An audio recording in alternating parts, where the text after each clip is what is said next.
안녕하세요. 강남여성병원의 성형모 원장입니다. 오늘은 소녀에서 숙녀로 넘어갔을 때 여성들의 몸에서 2차적으로 변하는 현상들이 있죠. 그중에 가장 대표적인 것이 뭐 유방이 이제 커진다든가 아니면 음모가 난다든가 이런 것도 있긴 하지만 그 가장 대표적으로 나타나는 것이 매달 한 번씩 하는 월경, 생리라고 보통 얘기하는 월경입니다.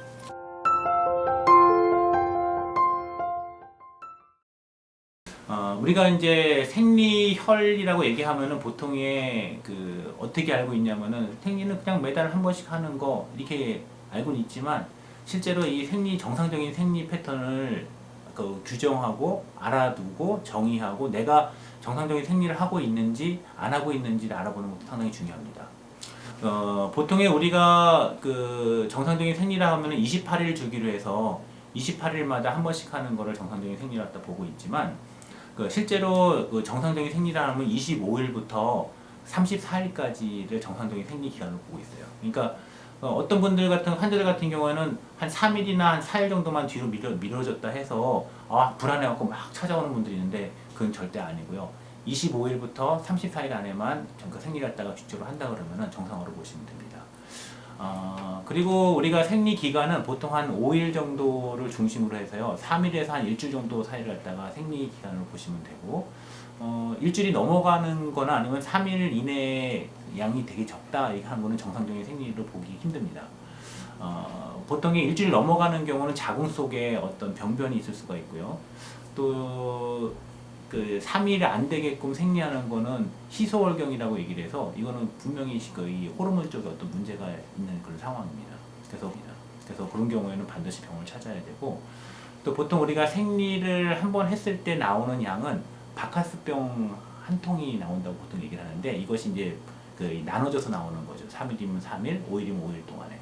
그리고 이 생리혈이 나오는 그 과정에서는 생리할 때 혈액 응고인자라는 것이 여성 자궁에서 나오지 않기 때문에 걸쭉하고 검붉은 피가 나오는 포도주 같이 이렇게 나오는 것이 정상적인데, 만약에 생리혈에 덩어리가 나온다, 선지 같은 게 많이 껴서 나온다고 했을 경우는 이거는 비정상적인 출혈로 간주를 해야 됩니다.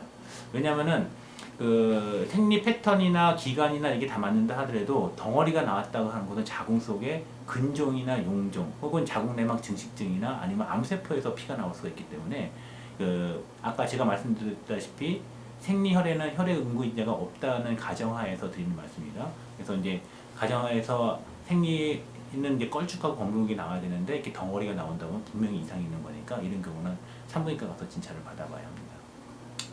이 생리로 인해서 생기는 여성들의 가장 많은 문제점이 생리통이죠. 또 생리불순이 있고 또 이제 어떤 게 있나요? 생리전 증후군. 생리하기 전에 일주일 전부터 스트레스가 오는 거예요. 신경질 막 나고 얼굴 화끈 달아오르고 짜증 많이 나고 잠 안 오고 또 이런 부분들이 굉장히 많이 있는데 이런 것들을 총칭해 갖고 생기는 건데, 이런 경우에 생리전 증후군 오는 경우에 대부분의 원인 자체가 불규칙한 생활 습관에서 많이들 오게 되고, 또 호르몬 밸런스가 생활이 불규칙하다 보니까 호르몬 밸런스가 생리 호르몬이 깨지는 경우가 많아요. 그런 경우에도 이제 많이 생기게 되고, 또 이런 거를 계속 방치하게 되면은 상당히 몸이 생리할 때마다 아프니까 생각 자체가 긍정적으로 변할 수가 없어요. 그래서 부정적인 어떤 사람으로 이렇게 변하면서 자꾸 사회 비판적으로 하고, 조금만 뭐라고 친구들이 뭐라고 그러면은 그 사람 갖다가 이게 싸우게 되는 어떤 그 현상이 벌어지게 되는 거죠.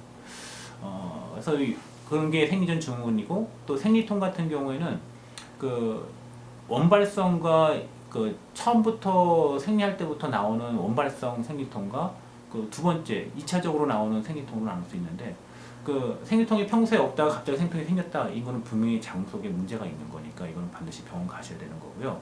또 생리통이 원발성으로 난다고 했을 때는 대표적으로 먼저 초음파를 봐서 자궁이나 난소 쪽에 여성 생식기에 어떤 문제가 있는지 한번 회복적인 구조가 정상인지 아닌지를 먼저 확인을 해야 되고, 두 번째로는 호르몬 밸런스가 잘 맞는지 안 맞는지 호르몬 검사 통해서 알아봐야 되고, 근데 호르몬 밸런스나 아니면 회복적 문제가 전혀 없이 다 정상이다 이렇게 했을 때는 이런 경우에는 원발성 생리통으로 보고, 이럴 때는 진통제를 복용하기 시작해야 됩니다.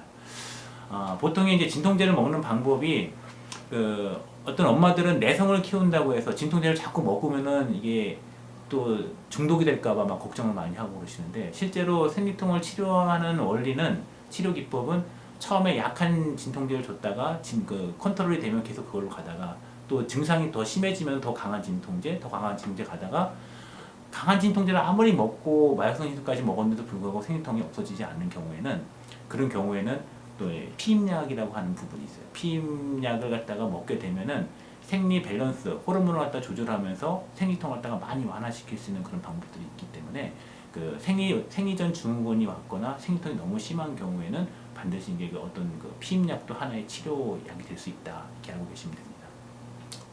엄마들이 이제 피임약을 그 중학생, 고등학생이 먹는다고 해서 몸에 큰일 난다고 이렇게 생각할 수가 있는데, 실제로 피임약은 그 아기들이나 아니면은 자식들의 어떤 그 통증, 신체적인 어떤 증상을 완화시켜주는 그런 역할을 하고요.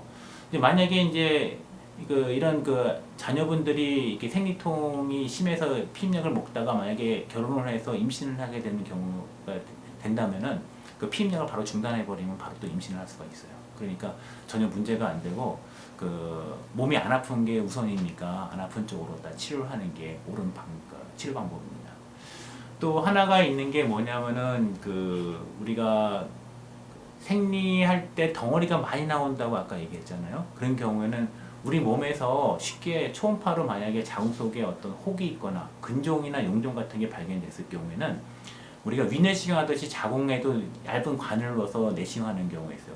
넣어서 그 자궁경을 통해 갖고 그 눈으로 확인한 다음에, 그 다음에 그 리섹토토급이죠. 그러니까 제거해주는 어떤 기계 장치를 이용해서 바로 제거할 수 있으니까, 어떤 경우에는 이런 혹이나 용종이나 근종이 너무 많은 경우에는 불임이 돼서 임신을 못하는 경우가 많이 생기거든요. 그런 경우에도 이런 수술을 통해서 임신을 갖다가 할 수도 있습니다. 또 생리불순이라고 하는 부분이 있는데, 이 생리불순의 가장 큰 원인은 그 불규칙한 어떤 생활습관, 스트레스가 가장 큰 원인이 된다고 볼 수가 있어요. 우리 뇌에는 시상하부라는 부분이 있는데, 시상하부에서 생리 호르몬이 처음에 전구 물질이 만들어져서 이 난소에다가 이제 신호를 보내면은, 난소에서 그 신호를 받아서 자궁에다가 다시 새로운 호르몬을 갖다가 넣어서 너 생리 나와라 안 나와라 이렇게 조절을 하고 있는데, 만약에 생리 호르몬 중에서 하나가 급격하게 올라갔을 경우에는 되모기 기전으로 해서 다시 뇌에다가 신호를 보내서 이 호르몬 많이 나오니까 조금 나오게 하라, 그래서 이 신호를 갖다가 해서 이 조절을 갖다가 해주는 항상성을 유지하게 됩니다. 근데 그 갑자기 생리량이 줄었다든가, 아니면 생리를 갖다가 몇 달에 한 번씩 이렇게 걸으면서 자꾸 살이 쪄요. 물만 먹어도 자꾸 살찐다. 그러면서 그 털이 자꾸 진하게 많이 나타나거나, 남성처럼 여드름이 많이 생기거나 있을 때는 이거는 다낭성 난소 증후군이라서, 이것도 과도한 스트레스나 아니면 생활 습관의 불규칙한 것 때문에 생긴다고 이렇게 나와져 있거든요. 이런 경우는 심한 경우에는 나중에 완전히 그 당뇨병이나 아니면은 난소암에 걸릴 확률도 상당히 높아진다고 합니다.